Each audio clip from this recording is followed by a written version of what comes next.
নেটওয়ার্কের ডিস্টার্ব হচ্ছে।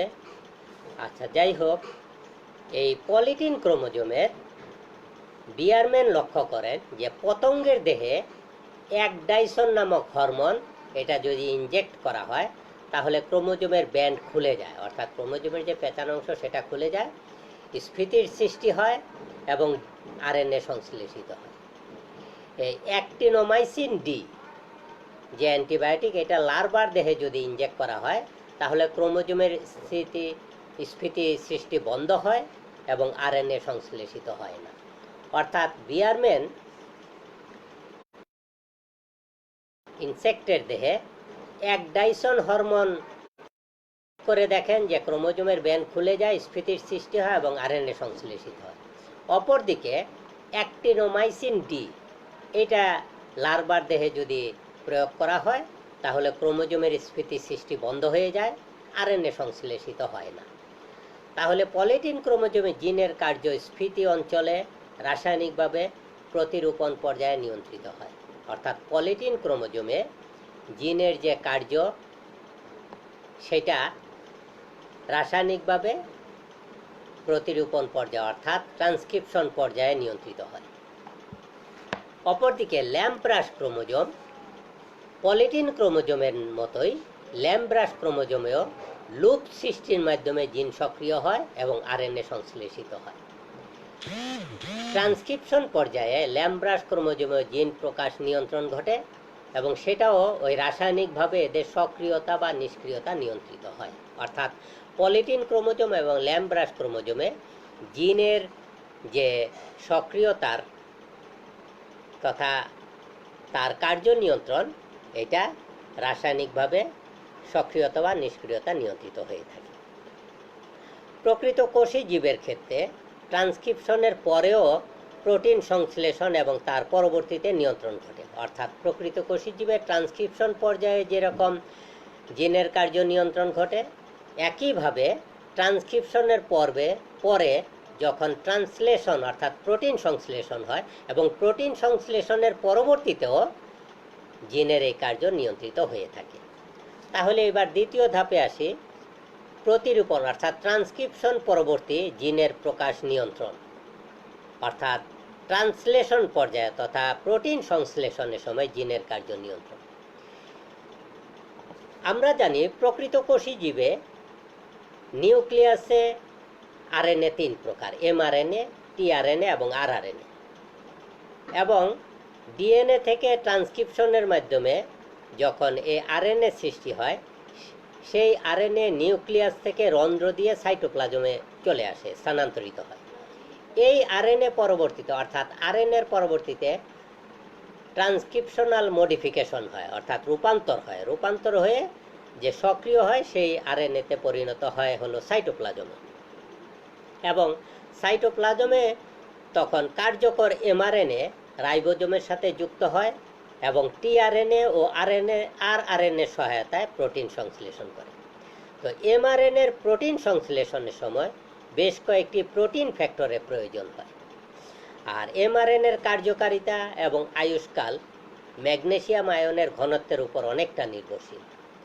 এমআরএনএর আয়ুষ্কাল সাধারণত কয়েকদিন থেকে কয়েক ঘন্টা মাত্র। পলিরাইবোজোম অর্থাৎ প্রোটিন সংশ্লেষণের হারও পরিবেশের উপর নির্ভরশীল। এইরূপ নিয়ন্ত্রণকেই বলা হয় ট্রান্সক্রিপশন পরবর্তী জিনের প্রকাশ নিয়ন্ত্রণে। তাহলে ট্রান্সক্রিপশনের পরে যখন আরএনএ নিউক্লিয়াস থেকে সাইটোপ্লাজমে চলে আসে, সেখানে আরএনএর রূপান্তর হয়, মডিফিকেশন হয়, হওয়ার পরে সক্রিয় এমআরএনএ তখন টিআরএনএ আর আরএনএ সহায়তায় রাইবোজোমের সাথে যুক্ত হয়ে প্রোটিন সেই সময়ে কিছু ফ্যাক্টর, প্রোটিন ফ্যাক্টর, পরিবেশীয় ফ্যাক্টরও এই জিনের কার্য নিয়ন্ত্রণে ভূমিকা পালন করে থাকে। সংশ্লেষণ হওয়ার পর তার পরবর্তী নিয়ন্ত্রণ, অর্থাৎ প্রোটিন সংশ্লেষিত হওয়ার পর প্রোটিনের কার্যকরী হতে তার নানারূপ পরিবর্তন দরকার। অর্থাৎ এখানে প্রোটিনের আমরা জানি যে অনেকগুলি অ্যামাইনো অ্যাসিড যুক্ত হয়ে প্রোটিন গঠন করে। একটা অ্যামাইনো অ্যাসিড আরেকটা অ্যামাইনো অ্যাসিডের সাথে যে বন্ধন দ্বারা যুক্ত হয় তাকে বলা হয় পেপটাইড বন্ধনী। অনেকগুলি অ্যামাইনো অ্যাসিড যে পেপটাইড বন্ধনেরা যুক্ত হয় তাকে বলে পলিপেপটাইড বন্ধন। এই পলিপেপটাইডের মধ্যে বিভিন্ন রকম কার্যগত গঠন সমাপ্ত করতে হয়, কিছু রূপান্তর হয়। উদাহরণ হিসেবে বলা যায় প্রো ইনসুলিন, এইটা রূপান্তরিত হয়ে কার্যকর ইনসুলিন সৃষ্টি করে। প্রোটিনের প্রয়োজনীয় গঠন রূপ এবং আয়ুষ্কাল, এটাই হলো প্রোটিন সংশ্লেষণ পরবর্তী কার্য নিয়ন্ত্রণ। চতুর্থ ধাপ হলো জিন প্রকাশ নিয়ন্ত্রণে হরমোনের ভূমিকা। অর্থাৎ এই যে জিন প্রকাশের নিয়ন্ত্রণ, এখানে হরমোনের কিছু ভূমিকা রয়েছে। এটাও বিজ্ঞানীরা জেনেছেন। প্রাণীর জিন নিয়ন্ত্রণে স্টেরয়েড হরমোন যেমন এস্ট্রোজেন এবং প্রোজেস্টেরন, যেটা হাঁস মুরগির বাচ্চার ওভালবুমিন সংশ্লেষণে সহায়তা করে বলে জানা গেছে। আবার একডাইসন হরমোন, যেটা ক্রোমোজোমের হিস্টোন প্রোটিনের অপসারণে এবং ট্রান্সক্রিপশনে সহায়তা করে। একডাইসন হরমোন পতঙ্গে ইনজেক্ট করলে আমরা এর আগে জেনেছি যে পলিটিন ক্রোমোজোমের ব্যান্ড খুলে স্ফীতির সৃষ্টি হয় এবং আরএনএ সংশ্লেষিত হয়। স্টেরয়েড হরমোন ট্রান্সক্রিপশন যন্ত্রকে সচল করে আরএনএ সংশ্লেষণে সহায়তা করে, যেটা গুপ্ত 1979 সালে প্রকাশ করেন। এছাড়া ব্রিটেন এবং ডেভিডসন নামক দুজন বিজ্ঞানী 1969 সালে তাদের প্রকৃত কোষে জিন প্রকাশ নিয়ন্ত্রণ মডেলের শুরুতেই হরমোনের বা প্রাণীর ইফেক্টরের প্রয়োজনীয়তার কথা উল্লেখ করেন এবং ট্রান্সক্রিপশন পর্যায়ে জিন প্রকাশ নিয়ন্ত্রণের কথা। তো সংক্ষেপে এই হলো প্রকৃত কোষী জীবের বিভিন্ন পর্যায়ে, অর্থাৎ ট্রান্সক্রিপশন পর্যায়ে, তারপরে ট্রান্সক্রিপশন পর্যায়ের পরে প্রোটিন সংশ্লেষণ পর্যায়ে, এরপরে প্রোটিন সংশ্লেষণের পরবর্তী পর্যায়ে এবং বিভিন্ন সময়ে হরমোনের নিয়ন্ত্রণের ভূমিকা আমরা আলোচনা করলাম।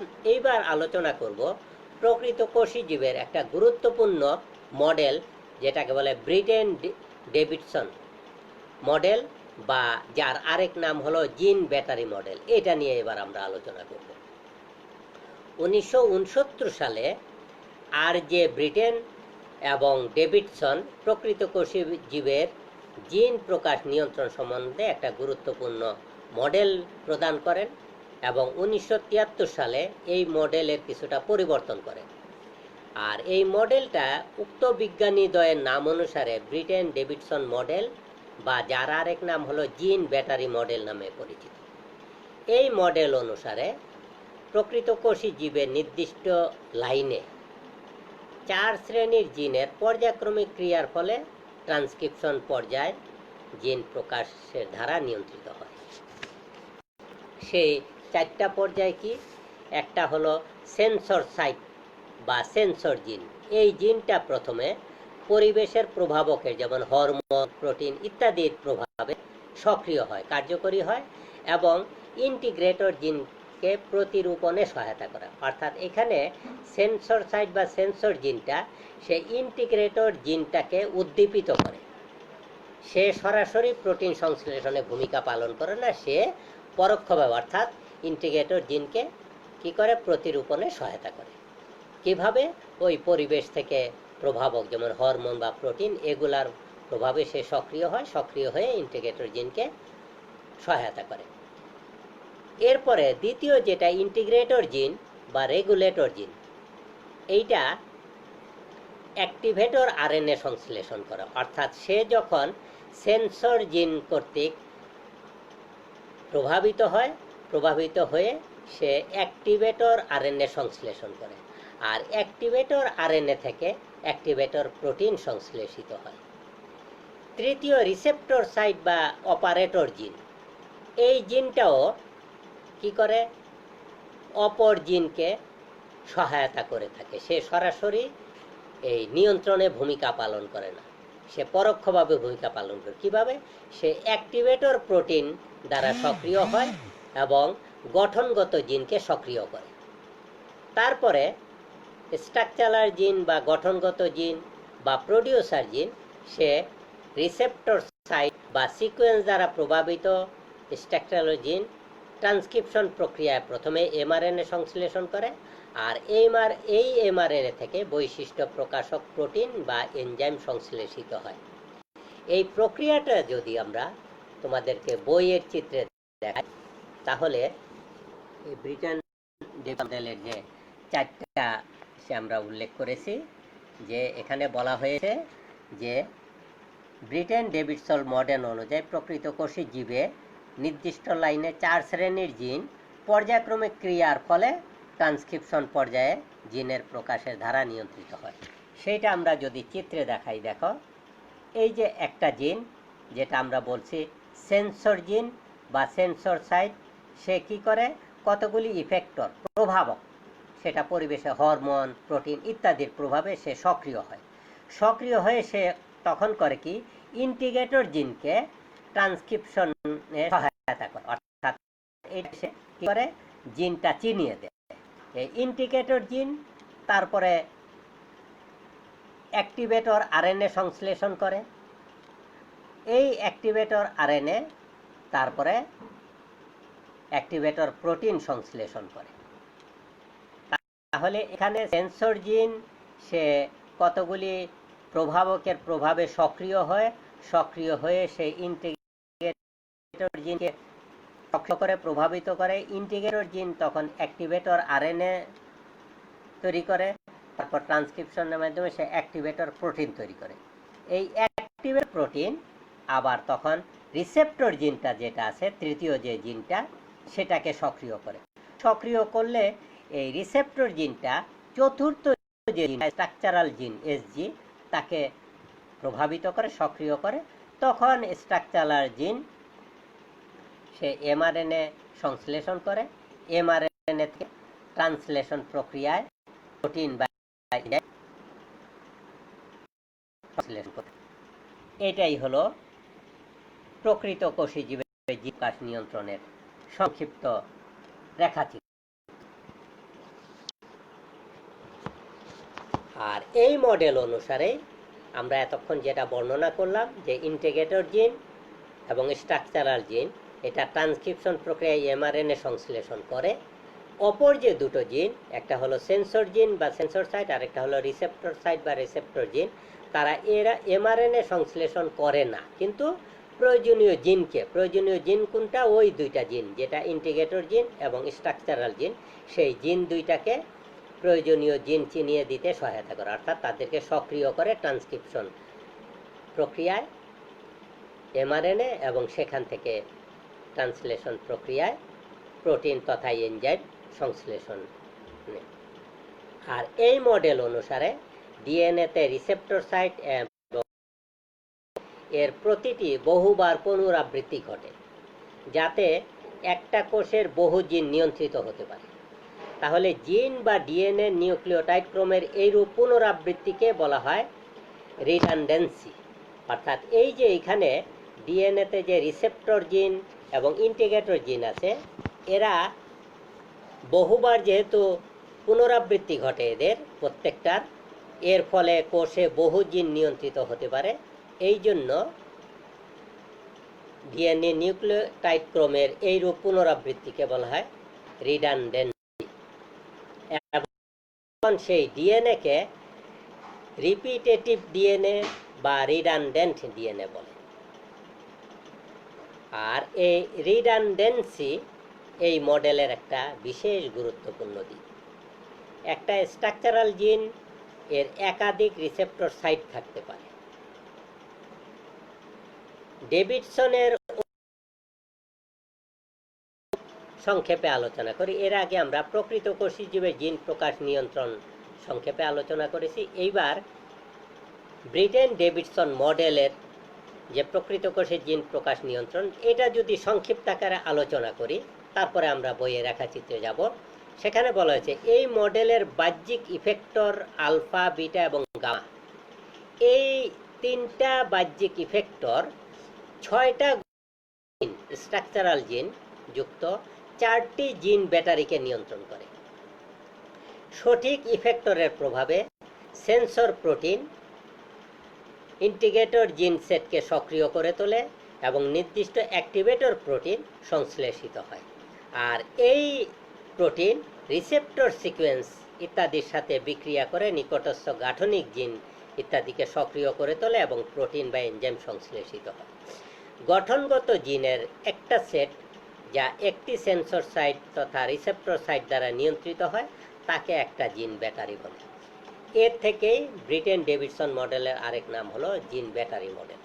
অর্থাৎ এখানে স্ট্রাকচারাল জিন বা গঠনগত জিনের এক একটা সেট একটা সেন্সর সাইট বা একটা রিসেপ্টর সাইট দ্বারা নিয়ন্ত্রিত হয়, তাকে একটা জিন ব্যাটারি বলে। গাঠনিক জিন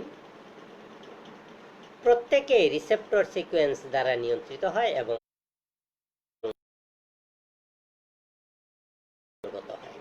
কিন্তু এরা যথাক্রমে সেন্সর জিন দ্বারা পরিচালিত হয়। এদের একটার মিউটেশন ঘটলে অন্যটির দ্বারা কার্য পরিচালিত হয়। এই জিনিসটা, এই যে আমরা ব্রিটেন ডেভিডসন মডেল সংক্ষেপে কিভাবে প্রকৃতপক্ষে জীবে জিন নিয়ন্ত্রণ করে আলোচনা করলাম, সেটা যদি আমরা বইয়ে রেখাচিত্রে যেটা আছে সেটা দেখাই। এখানে দেখো বলা হয়েছে ইফেক্টর। আমরা উল্লেখ করেছিলাম আলফা, বিটা, গামা। এই যে একটা ইফেক্টর আলফা, এই একটা ইফেক্টর বিটা, এই একটা ইফেক্টর গামা। এই তিনটা ইফেক্টর জিন, ছয়টা গঠনগত জিন। ছয়টা গঠনগত জিন কোনটা? এই যে এখানে স্ট্রাকচারাল জিন 1, স্ট্রাকচারাল জিন 2, স্ট্রাকচারাল জিন 1, স্ট্রাকচারাল জিন 2, স্ট্রাকচারাল জিন 3, স্ট্রাকচারাল জিন 4, স্ট্রাকচারাল জিন 5 এবং স্ট্রাকচারাল জিন 6। এই ছয়টা জিন চারটা জিন ব্যাটারিকে নিয়ন্ত্রণ করে। অর্থাৎ এই যে ইফেক্টর যে তিনটা আছে এরা ছয়টা। এখানে দেখো একটা জিন ব্যাটারি হলো এখানে স্ট্রাকচারাল জিন 1, 2 এবং 3, এই তিনটা মিলে একটা জিন ব্যাটারি। আবার স্ট্রাকচারাল জিন হলো আরেকটা জিন ব্যাটারি, আর স্ট্রাকচারাল জিন 5 হলো আরেকটা জিন ব্যাটারি, স্ট্রাকচারাল জিন 6 হলো আরেকটা জিন ব্যাটারি। এই চারটা জিন ব্যাটারিকে নিয়ন্ত্রণ করে হলো এই যে ইফেক্টর তিনটা আলফা, বিটা, গামা।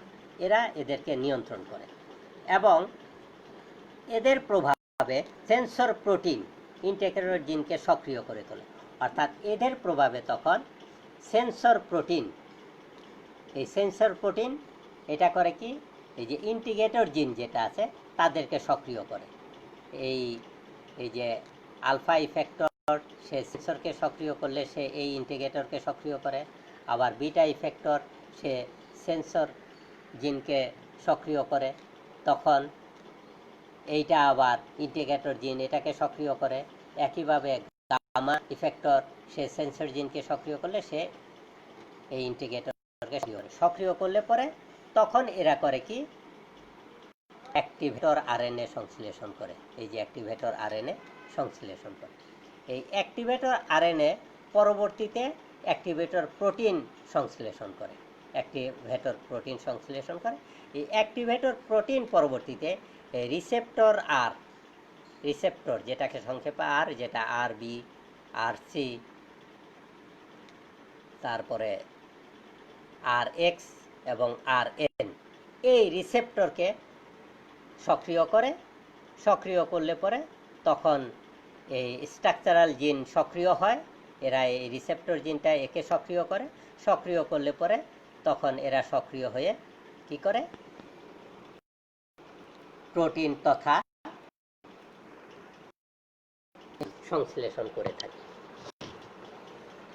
এটাই হলো ব্রিটেন ডেভিডসন মডেলের সংক্ষিপ্ত রূপ।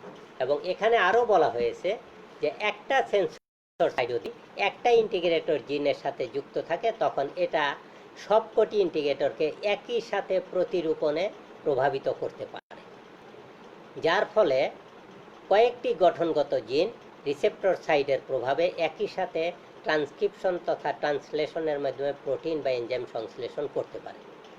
তাদের মতে এভাবে প্রকৃত কোষী জীবে জিন প্রকাশ নিয়ন্ত্রণ ঘটে। অর্থাৎ এই যে আমরা মডেলটা দেখালাম এটাই হলো ব্রিটেন ডেভিডসন মডেল, এবং এই মডেল অনুযায়ী এই প্রকৃত কোষী জীবে জিন সংশ্লেষণ, জিন প্রকাশ নিয়ন্ত্রণ হয়ে থাকে। আর এই ব্রিটেন ডেভিডসন মডেলের পক্ষে কিছু প্রমাণও আছে। প্রমাণ হিসাবে বলা হয় যে সম্প্রতি জানা গেছে একটা কোষে একটি নির্দেশে যত সংখ্যক জিন কাজ করে তা হরমোন প্রোটিনের সংখ্যার চেয়ে অনেক বেশি। আবার হোমিওটিক মিউটেন্ট এর গুণাগুণ নির্দেশ করে যে একটি বৃদ্ধির প্রোগ্রাম অন্যটির সিগন্যাল মিউটেশন দ্বারা পরিচালিত হতে পারে। এছাড়া ডিএনএতে অনেক পুনরাবৃত্তি সিকোয়েন্স দেখা যায়। অর্থাৎ এই সকল সাম্প্রতিক তথ্য দ্বারা ব্রিটেন ডেভিডসন মডেলটা প্রমাণিত বলে ধরে নেওয়া হয়। এইবার আমরা এই চ্যাপ্টারের শেষ অংশে চারটা জিনিস নিয়ে আলোচনা করব। একটা হলো প্রোমোটার, আরেকটা এনহ্যান্সার, আরেকটা সাইলেন্সার এবং চতুর্থ আরেকটা হলো ইনসুলেটর। এই চারটা নিয়ে আমরা আলোচনা করব। প্রথমে প্রোমোটার। প্রোমোটারটা হচ্ছে ডিএনএর একটা অঞ্চল যেটা একটা জিনের ট্রান্সক্রিপশন শুরু করে এবং একটা ডিএনএর কোনো জিনের ট্রান্সক্রিপশন প্রারম্ভিক সাইটের কাছে অবস্থান করে। অর্থাৎ ডিএনএর যে জিনটি ট্রান্সক্রিপশন করে তার টেমপ্লেট সূত্রের পূর্বে অবস্থান করে এবং আরএনএ পলিমারেজকে আরএনএ সংশ্লেষণের সূচনা করতে প্রভাবিত করে। এইভাবে প্রোমোটার জিন নিয়ন্ত্রণে সহায়তা করে। প্রকৃত কোষে জিন প্রকাশের ক্ষেত্রে এই প্রোমোটার অঞ্চলটি শনাক্ত করতে এবং আরএনএ পলিমারেজ 2কে আবদ্ধ করতে কমপক্ষে 7টি প্রোটিন ফ্যাক্টরের প্রয়োজন। আর এই ক্ষেত্রে প্রোমোটার গুরুত্বপূর্ণ উপাদান হিসাবে এনহ্যান্সার, সাইলেন্সার, ইনসুলেটর ইত্যাদির সাথে একযোগে ট্রান্সক্রিপশন তথা জিন প্রকাশ নিয়ন্ত্রণের ভূমিকা পালন করে। তাহলে এখানে প্রোমোটরের ভূমিকাটা আমরা জানলাম। প্রথম কথা হলো প্রোমোটর হলো ডিএনএ অঞ্চল যেটা জিনের ট্রান্সক্রিপশন এর সূচনা করে এবং এটা ডিএনএর কোনো জিনের ট্রান্সক্রিপশন প্রারম্ভিক সাইটের কাছে অবস্থান করে। অর্থাৎ ডিএনএর যে জিনটা ট্রান্সক্রিপশন করে তার টেমপ্লেট সূত্রের পূর্বে অবস্থান করে এবং আরএনএ পলিমারেজকে আরএনএ সংশ্লেষণের সূচনা করতে প্রভাবিত করে।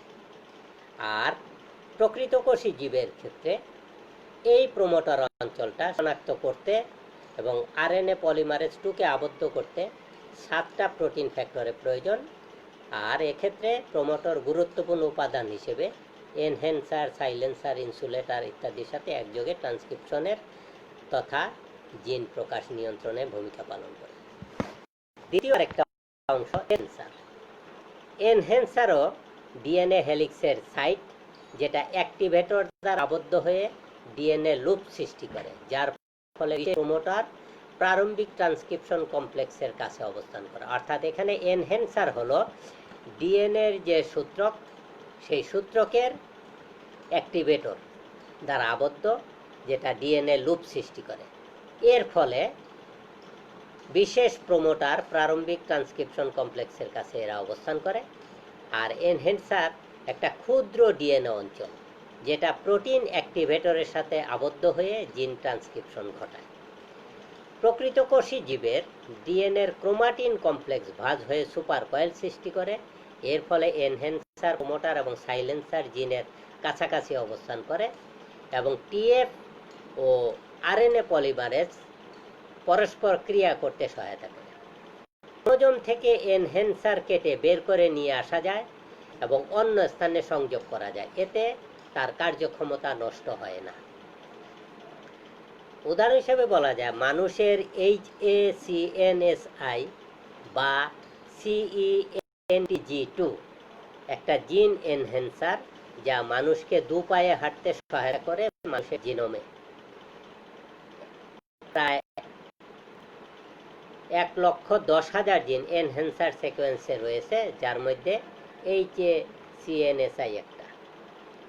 এনহ্যান্সার কয়েকটি প্রোটিন ফ্যাক্টর মিলে এনহ্যান্সোসাম নামক একটি কমপ্লেক্স সৃষ্টি করে যা জিন মানুষের ইন্টারফেরন বিটা জিন ভাইরাস দ্বারা আক্রান্ত কোষে যেটা বেশি মাত্রায় প্রকাশিত হয়, আক্রান্ত কোষে এটা ট্রান্সক্রিপশন যন্ত্রের নিয়ন্ত্রণ গ্রহণ করে এবং জিন প্রকাশে নিয়ন্ত্রণ করে। তৃতীয় হলো সাইলেন্সার। সাইলেন্সার হলো ডিএনএ সিকোয়েন্সের একটা অংশ বা অঞ্চল, যেটা বিশেষ ট্রান্সক্রিপশন ফ্যাক্টর দ্বারা আবদ্ধ হলে জিনের প্রকাশ বন্ধ করে দিতে পারে। সাইলেন্সার হলো এনহ্যান্সারের বিপরীত। এনহ্যান্সার জিনের কার্যকে সচল করে আর সে বাধা দেয়, বিপরীত। এটা যখন দমনকারী ফ্যাক্টর এর সাথে যুক্ত হয় তখন জিনের ট্রান্সক্রিপশন হয় না, কারণ আরএনএ পলিমারেজ এনজাইম ডিএনএ বা জিন থেকে আরএনএ সংশ্লেষণ করতে পারে না। যখন ডিএনএর সাইলেন্সার অঞ্চলে রিপ্রেসর আবদ্ধ হয় তখন আরএনএ পলিমারেজ প্রোমোটার সাইটে আবদ্ধ হতে পারে না। এই কারণে ডিএনএ ওয়ালাইকুম আসসালাম আরএনএ ট্রান্সক্রিপশন বন্ধ হয়ে যায় এবং প্রোটিন সংশ্লেষণও সম্ভব হয় না। এইভাবে সাইলেন্সার জিন থেকে প্রোটিন বা এনজাইম সংশ্লেষণ বন্ধ করে জিনের প্রকাশ নিয়ন্ত্রণ করে। তাহলে সাইলেন্সার আমরা বলেছি যে এটা হলো এনহ্যান্সারের বিপরীত। এনহ্যান্সার যেখানে উদ্দীপিত করে, সাইলেন্সার তার বিপরীত কাজ করে, অর্থাৎ বাধা দান করে থাকে। চতুর্থ হলো ইনসুলেটর। ইনসুলেটরটা ডিএনএর একটা জেনেটিক বাউন্ডারি যা এনহ্যান্সার এবং প্রোমোটারের পারস্পরিক ক্রিয়া প্রতিহত করে।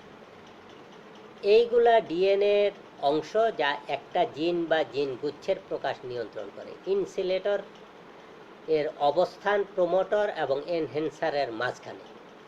এনহ্যান্সার এবং সাইলেন্সারের মাঝখানেও ইনসুলেটর অবস্থান করতে পারে।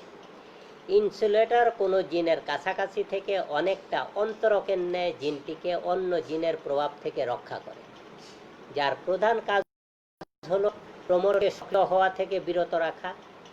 অধিকাংশ এনহ্যান্সার কাছে অবস্থিত প্রোমোটরকে প্রভাবিত করে।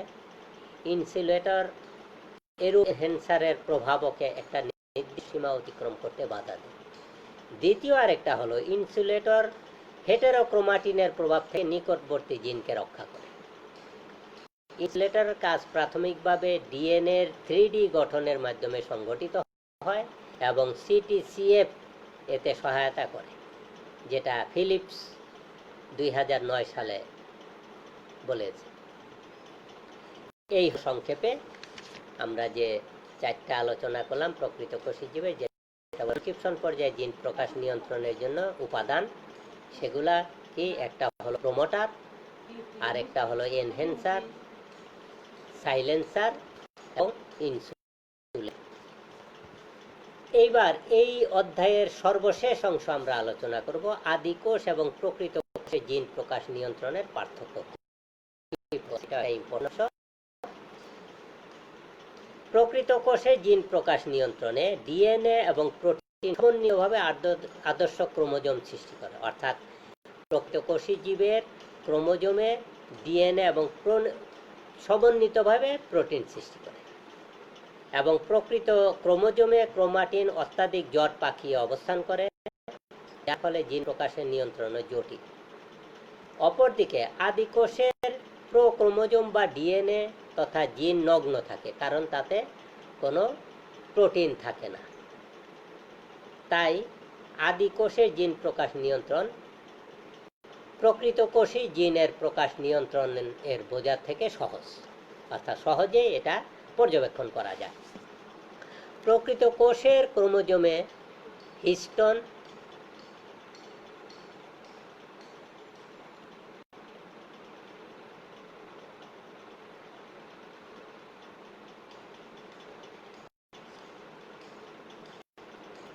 হ্যাঁ, তোমাদের একটা প্রশ্ন হলো সুপ্ত জিন কি কখনো কার্যক্রম না করে এমন আছে? হ্যাঁ, এইটা হলো ম্যান টু ম্যান ভেদে, প্রাণী ভেদে এরকম সুপ্ত কিছু জিন আছে, যেটা এক দেহে সক্রিয় ও অপর দেহে আজীবন নিষ্ক্রিয়। যেমন এবং পুরুষ, কিছু কিছু জিন, একই জিন মহিলা এবং পুরুষ উভয়ই থাকে। সেই ক্ষেত্রে হয়তো দেখা যায় পুরুষের ক্ষেত্রে সেই জিনটা আজীবনই নিষ্ক্রিয় থাকে, মহিলাদের ক্ষেত্রে সেটা সক্রিয় থাকে। অপরদিকে আবার কিছু জিন পুরুষের ক্ষেত্রে সবসময় সক্রিয় থাকে, মহিলাদের ক্ষেত্রে নিষ্ক্রিয় থাকে। এরকম অনেকটি। এছাড়া মানুষের চোখের নিকটিটেটিং মেমব্রেন, তারপরে মানুষের স্তনের যে জিন, সেইটাই এই ধরনের অবস্থা দেখা যায়। আচ্ছা, আর তোমাদের যে বামনত্ব রোগ দেখা যায়, এইটা হলো একটা বিশেষ জিনের প্রভাবে মানুষের মস্তিষ্ক থেকে সোমাটোট্রপিক হরমোন নিঃসৃত হয়। সেই হরমোনটাই মানুষের উচ্চতা নিয়ন্ত্রণ করে থাকে।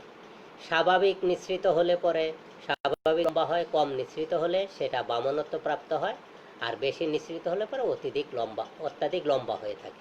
তাহলে এই হরমোনটা নিঃসরণের যে জিনটা, সেটা যদি কারো ক্ষেত্রে নিষ্ক্রিয় হয়ে যায় তাহলে সে বামনত্ব প্রাপ্ত হবে।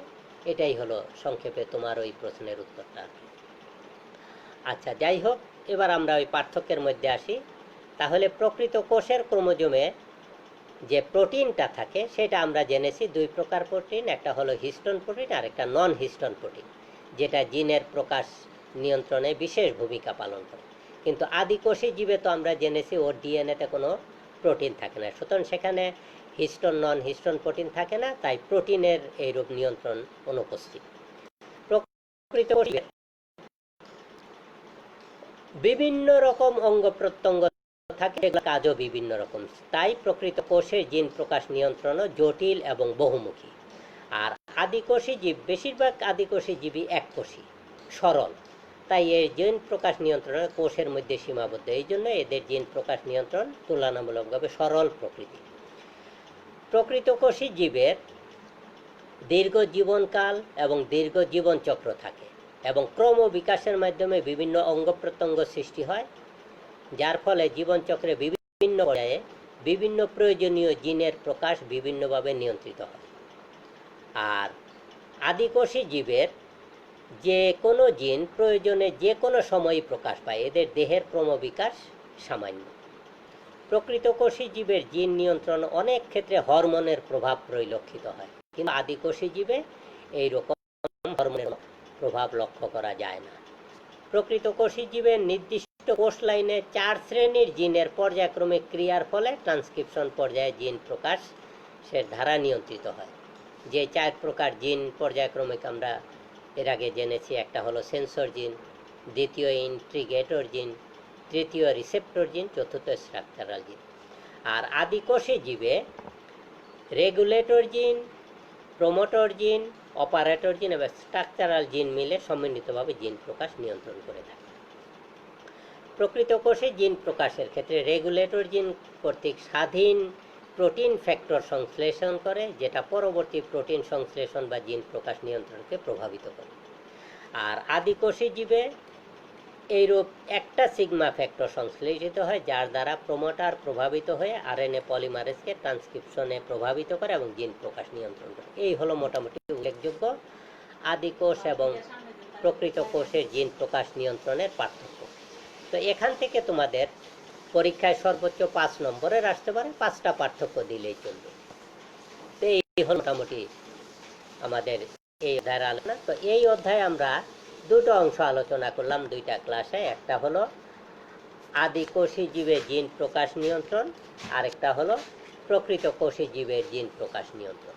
তো তোমাদের জন্য বেশি ইম্পর্টেন্ট হলো প্রকৃত কোষী জীবের জিন নিয়ন্ত্রণ এই অংশটা। তার মধ্যে আবার গুরুত্বপূর্ণ হলো, ইম্পর্টেন্ট অংশ হলো প্রকৃত কোষী জীবের জিন প্রকাশ নিয়ন্ত্রণে ব্রিটেন-ডেভিডসন মডেলটা, অথবা এটাকে আবার আরেকটা নাম তোমরা নিশ্চয়ই জেনেছ যে জিন ব্যাটারি মডেল। তাহলে প্রকৃত কোষী জীবে দুইভাবে প্রশ্ন হতে পারে, একটা হলো প্রকৃত কোষী জীবে ব্রিটেন-ডেভিডসন মডেল জিন প্রকাশ নিয়ন্ত্রণের মডেলটি আলোচনা করো, অথবা প্রকৃত কোষী জীবে জিন প্রকাশ নিয়ন্ত্রণে জিন ব্যাটারি মডেলটা আলোচনা করো।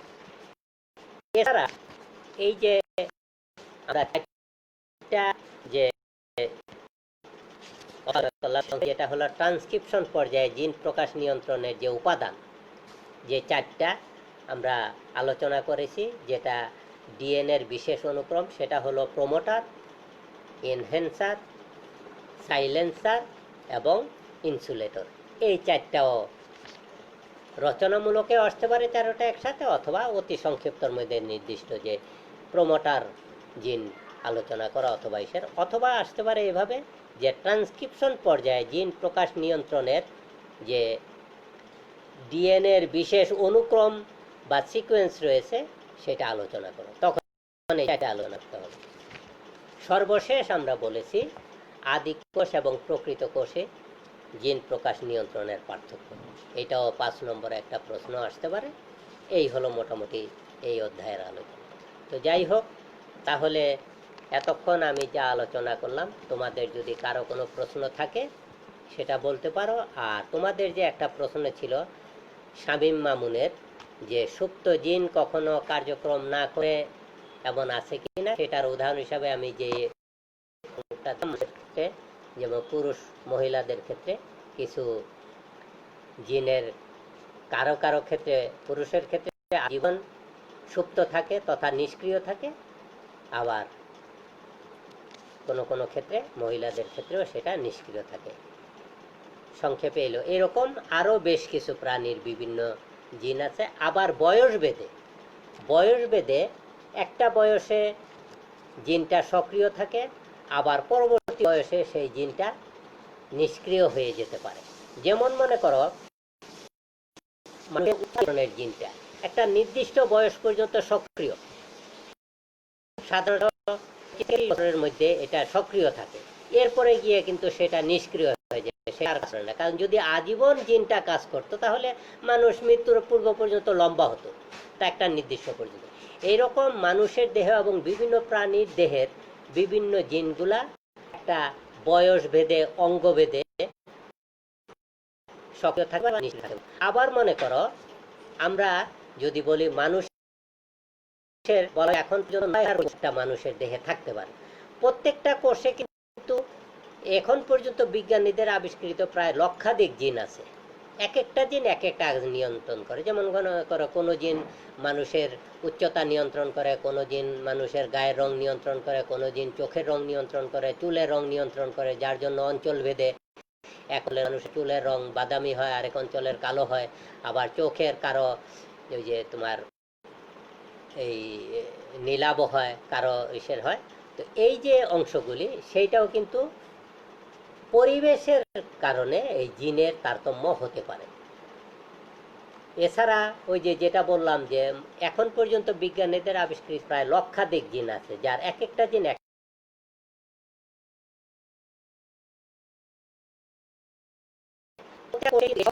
সরি 9000 কোটি প্রত্যেকটা কোষেই কিন্তু সবগুলা জিনই আছে, প্রতিটা কোষেই একই। আমরা ওই যে এখানের আলোচনায়ও বলেছিলাম যে প্রত্যেকটা কোষে একটা দেহের প্রত্যেকটা কোষে একই রকম জিন সবগুলা কোষেই থাকে, কিন্তু অঙ্গভেদে কাজ ভিন্ন। যেমন মনে করো মানুষের ত্বকের মধ্যে যে কোষগুলি থাকে, ত্বকের বৈশিষ্ট্য নিয়ন্ত্রণের জিনগুলি সক্রিয়, জিনগুলি কিন্তু নিষ্ক্রিয়। আবার যেমন মনে করো হৃৎপিণ্ডের মধ্যে সংখ্যক জিন আছে, সেখানে কিন্তু ত্বকের বৈশিষ্ট্য নিয়ন্ত্রণের জিনটা নিষ্ক্রিয়, সুপ্ত অবস্থায় থাকে। আবার হৃৎপিণ্ডের বৈশিষ্ট্য প্রকাশের জিনগুলি সক্রিয়। সেটা হলো এই তোমার যে উত্তরটা, যে সুপ্ত জিন কখনো কখনো কার্যক্রম না করে এমন আছে কিনা। হ্যাঁ, ওই যে মানুষের অঙ্গভেদে, দেহভেদে, মেন টু মেন ভেদে এটার এরকম সুতো থাকতে পারে। তো যাই হোক, আর কোনো প্রশ্ন আছে কিনা তোমাদের? যদি থাকে তাহলে বলো, আমি উত্তর দেওয়ার চেষ্টা করি তোমাদের। আমার এই অধ্যায়ের আলোচনা এখানেই শেষ। এখন তোমাদের কারো কোনো প্রশ্ন থাকলে তোমরা ওই কমেন্ট বক্সে উল্লেখ করো, আমি উত্তর দেওয়ার চেষ্টা করি।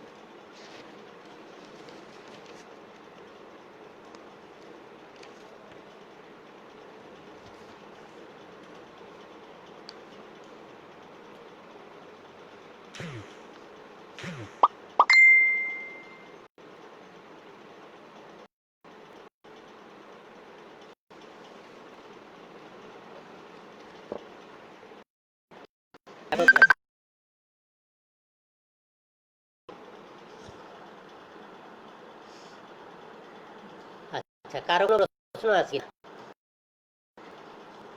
যদি থাকে তাহলে আমি আজকে সমাপ্তিটা নিই। আমার মনে হয় তোমাদের আর কোনো প্রশ্ন আপাতত নাই। যদি প্রশ্ন এরপরে ওরা পড়ো, এই চ্যাপ্টারটা পড়ার পরে যদি কারো কোনো প্রশ্ন থাকে তাহলে আবার আগামীতে যেদিন আবার ক্লাস নিব প্রয়োজন বোধে সেদিনও করতে পারো। তাহলে আজকে আমি এখানেই তোমাদের সমাপ্তি টানতেছি। আবার আজকের ক্লাস শেষে তোমাদের সকলের সর্বাঙ্গীন মঙ্গল কামনা করতেছি। সবাই সুস্থ থাকো, নিরাপদ থাকো। সবাইকে অসংখ্য ধন্যবাদ।